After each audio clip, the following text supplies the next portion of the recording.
¿Qué tal, célula? ¿Cómo están? Buenas tardes. Muy feliz año nuevo. Comenzamos esta serie de vida, separada por años. Invento humano. Para Dios todo es el mismo tiempo. Se mide de otra manera las cosas de Dios. Hoy queremos tratar un poco el gozo más allá de los problemas. Hay circunstancias con las cuales se está batallando. Y sin duda asuntos que ocupan nuestros pensamientos, las relaciones que necesitan atención, facturas que se deben pagar, sueños y proyectos y metas sin alcanzar. La vida es tan compleja y tan ajetreada que a veces puede parecer más de lo que uno puede soportar. Pero la verdad es que mis circunstancias son más de lo que puedo manejar por mí mismo. ¿Y por qué lo digo? Porque nunca estuve destinado a vivir al margen del sustentador auxilio de Dios. Y es por su misericordia que soy capaz de mantenerme día tras día.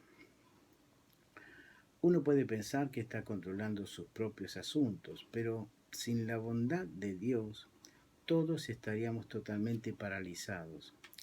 Esa es la primera lección. La segunda es que Dios no quiere que pase por esta vida solo. Él quiere relacionarse conmigo y ser mi Padre amoroso, para ayudarme y guiarme a través de las circunstancias más difíciles. Y la pregunta es, ¿estoy dispuesto a permitir que Él lo haga? Y muy a menudo digo que quiero la ayuda del Señor, pero mis acciones indican que no estoy dispuesto a renunciar al control y a dejar que Él sea quien tome el mando. En un momento u otro, todos enfrentamos situaciones poco deseables. En momentos como estos tenemos dos opciones: vivir bajo nuestras circunstancias y tratar de manejarlas lo mejor posible, o humillarnos y buscar a Dios, permitiendo que Él nos levante. La decisión se reduce así en lo más recóndito de nuestro corazón. ¿Creemos o no que Él nos sacará adelante? ¿Nos identificamos con esa lucha? El apóstol Pablo debió haber tenido algunas veces la tentación de desanimarse, por haber sido un hombre que enfrentó grandes dificultades y sufrimientos. Se podría argumentar que tenía el derecho de estar molesto con Dios. Palizas repetidas, desprecios y cárceles. Uno pensaría que el Señor vendría siempre a rescatar a su apóstol especialmente escogido, pero no lo hizo. Eso no parece justo, teniendo en cuenta cuán fielmente le había servido Pablo. Sin embargo, hay algo que necesitamos observar. Pablo no dejó que sus circunstancias dictaran su conducta, moldearan su actitud o controlaran su mente. Estando en la cárcel, escribió estas palabras a los filipenses: he aprendido a estar satisfecho en cualquier situación en que me encuentre. Sé lo que es vivir en la pobreza y lo que es vivir en la abundancia. He aprendido a vivir en todas y en cada una de las circunstancias, tanto a quedar saciado como a pasar hambre, a tener de sobra como a sufrir escasez. Todo lo puedo en Cristo que me fortalece. Filipenses 4, 11 al 13. Notemos entonces que Pablo había aprendido a estar contento, no como resultado de circunstancias favorables o por tener un temperamento tranquilo. Su contentamiento se había desarrollado en las adversidades y era el fruto de su obediencia. Nosotros podemos aprender a vivir con ese mismo gozo, sin importar lo que venga. Enfocado en la bondad de Dios. En Filipenses, el apóstol menciona a Cristo o a Jesús numerosas veces, pero habla de su encarcelamiento en apenas unos pocos versículos del primer capítulo. No hay ninguna queja, autocompasión o acusación al Señor. De hecho, la carta está llena de todo lo contrario, de regocijo. Aunque su vida pendía continuamente de un hilo, Pablo podía regocijarse porque confiaba en los planes de Dios para su futuro. Y su lema el lema de vida era: para mí el vivir es Cristo y el morir es ganancia. Versículo 1:21.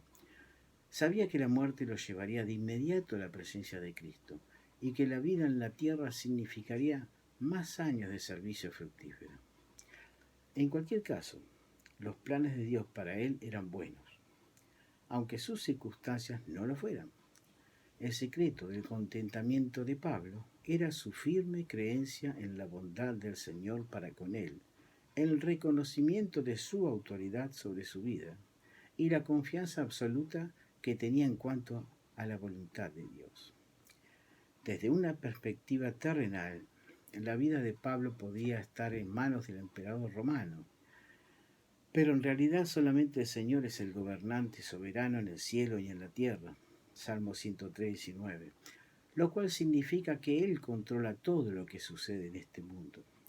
A la mayoría de las personas les resulta difícil creer esta declaración, porque no acepta que un Dios misericordioso pueda permitir que sucedan cosas malas.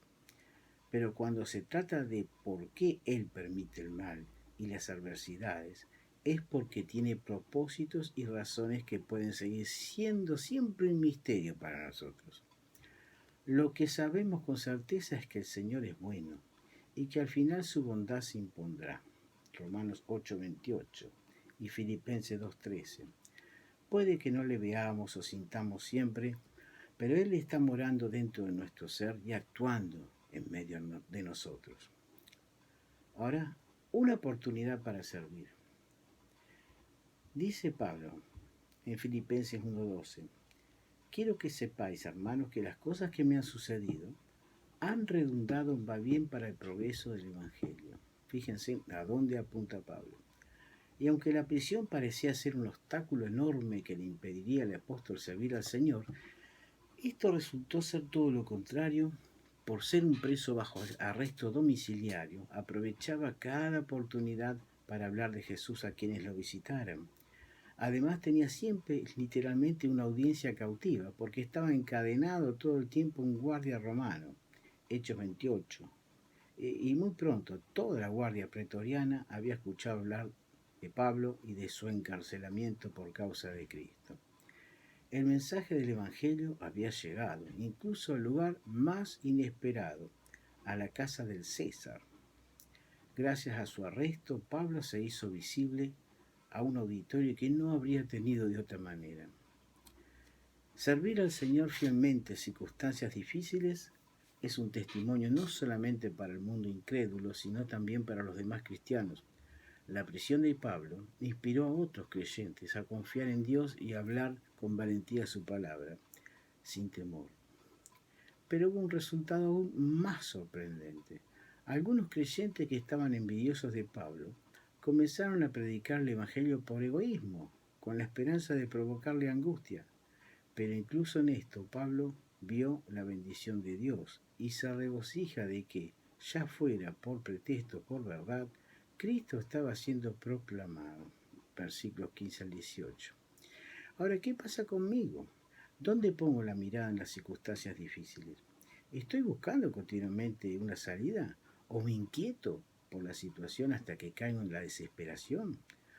Otra opción es centrarme en mí mismo, regodearme en la autocompasión o echar la culpa a otros, incluso a Dios.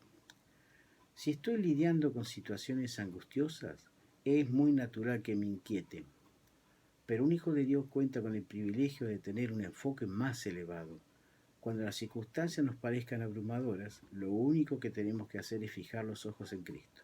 Hechos 12:2. Y dejar el cuidado de Él, nuestras mentes y nuestros corazones. Si le hemos confiado lo más importante, nuestra salvación eterna, con toda seguridad podremos confiarle nuestras angustias pasajeras. Es posible vivir con una sensación inquebrantable de ánimo y confianza, en vez de dejarnos llevar y ser derrotados por las tormentas de la vida. El factor decisivo es la confianza. En medio de sus horribles circunstancias, el corazón de Pablo estaba puesto en el Señor. Conocer a Cristo, experimentar el poder que se manifestó en su resurrección, participar en sus sufrimientos y llegar a ser semejante a Él en su muerte. Ninguna circunstancia negativa podía robarle ese anhelo. Por el contrario, su encarcelamiento estaba produciendo en Pablo lo que él más deseaba, una relación más íntima con Cristo. La perspectiva correcta en cuanto a las circunstancias en que me encuentro comienza con mi manera de pensar. Una mente enfocada en Dios y en su palabra Ve más allá de las dificultades temporales la mano de Dios en acción. Una vez que mi mente esté enfocada en Él y que mi confianza en su soberanía y su bondad sea firme, no tendré ningún problema para aceptar ninguna situación que Dios permita en mi vida. En realidad, el gozo imperturbable solo es posible cuando me rinda totalmente a Cristo. Entonces podré descansar, aunque esté rodeado de calamidades, como lo estuvo Pablo, porque sabré que el Señor me está sosteniendo sus manos amorosas, actuando para que todo resulte para bien. Cuando la vida se pone difícil, autocompadecernos puede ser una tentación muy grande, pero afortunadamente hay una manera mejor, una estrategia probada por el tiempo para no dejar que las circunstancias me detengan. Dios les bendiga, hermanos, y bueno, nos encontraremos pronto en el Zoom y compartiremos comentarios y bueno, Dios les bendiga, les mando un abrazo muy grande.